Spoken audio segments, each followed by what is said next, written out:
Bonjour à tous, ici Ludovic Coram, j'espère que vous allez bien. Aujourd'hui, nous allons parler du quatrième booster de vie qui concerne une partie de votre identité. Et ça, c'est les valeurs.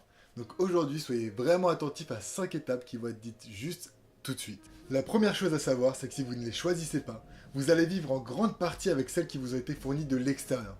Amis, famille, couple. En clair, vos choix seront souvent conditionnés d'avance et inconsciemment par d'autres personnes. Donc vraiment les amis, faut vous rappeler que les valeurs, c'est votre carburant. Donc si vous laissez des gens introduire du diesel alors que vous êtes un moteur essence, vous allez souvent lâcher. Vous aurez l'impression de plus vous sentir vous-même en fait. De prendre souvent les mauvaises décisions, faire les mauvais choix, peut-être même des fois de couple, de partenaires, d'amis, j'en sais rien. Vraiment ce qui va être important c'est de travailler dessus parce que ça vous permettra de prendre des décisions qui sont en accord avec vous-même dans le présent et dans le futur. La deuxième chose à savoir dessus c'est qu'elles sont évolutives. Je suis sûr que vous ne prenez pas les mêmes décisions qu'il y a un an.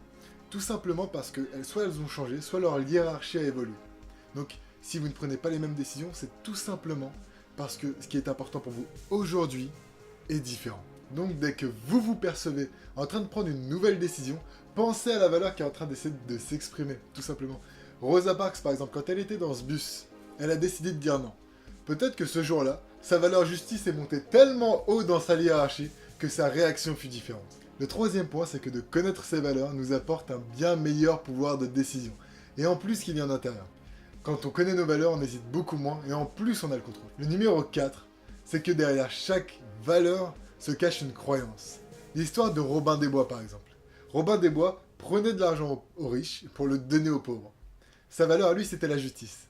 Le shérif de Nottingham protégeait les riches de Robin des Bois. Sa valeur était aussi la justice. Leur valeur justice s'exprime différemment parce que leur comment l'exprimer est différent. Le cinquième point, c'est une notion de conflit. Alors finalement, souvent on entre en conflit, mais pas par rapport à des choses concrètes, plus par rapport à des choses qui nous touchent. Et souvent, c'est des conflits de valeurs en fait. Vous protégez un beefsteak parce que vous pensez que ça va être plus sécurisant pour vous. Et finalement, une autre personne pensera qu'elle peut le partager. Et finalement, c'est juste un conflit de valeurs qui se fait à ce moment-là. On revient rapidement sur les 5 points. Le premier, c'est choisissez vos valeurs. Vraiment, c'est hyper important. Ça vous permettrait de pas être imposé des valeurs des autres finalement et de vivre pleinement vous-même.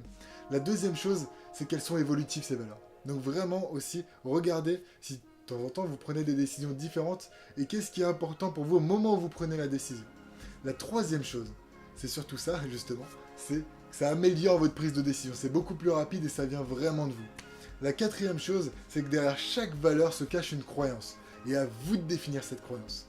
La cinquième chose, c'est que souvent on a des conflits de valeurs plutôt que des conflits pour des faits. Donc si vous rentrez en conflit avec quelqu'un, demandez-vous qu'est-ce qu'il protège qui est important pour lui et qu'est-ce que je protège qui est important pour moi. Ça vous permettra de régler les situations beaucoup plus facilement. Je pense que vous l'aurez compris, j'étais en train de faire le montage de la vidéo et j'ai remarqué qu'il manquait une notion essentielle. Finalement, c'est que votre estime de vous-même et vos valeurs sont assez liées en fait. Quand vous connaissez vos valeurs et que vous les avez hiérarchisées et que vous nourrissez des valeurs hautes chez vous, cela vous permet d'avoir une meilleure estime de vous-même. A l'inverse, si vous nourrissez des valeurs basses chez vous, eh bien votre estime diminuera aussi. J'ai une anecdote par rapport à ça. En fait, si vous voulez, il y a 2 ans, je nourrissais des valeurs très basses chez moi. Et j'ai pu remarquer en travaillant dessus justement que ma valeur amour, qui était très haute à ce moment-là chez moi, était nourrie à 3 sur 10. Et je me suis rendu compte il fallait absolument que je bosse ça pour avoir une meilleure estime de moi-même. Et c'est ce que j'ai fait. J'ai commencé à me dire je t'aime devant un miroir, j'ai commencé à faire des petites choses qui m'ont permis aujourd'hui de me sentir super heureux et super bien avec ce que je suis en fait tout simplement. Alors là je vous fais un bonus qui n'est pas du tout prévu.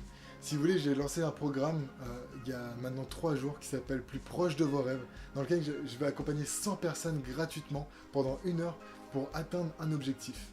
Donc dedans dans ce programme, il y a aussi une partie sur les valeurs. Donc si vous avez besoin, contactez-moi sur École des Rêves sur ma page Facebook, ou Ludovic Coram tout simplement, ou bien sur écoledesrêves.fr.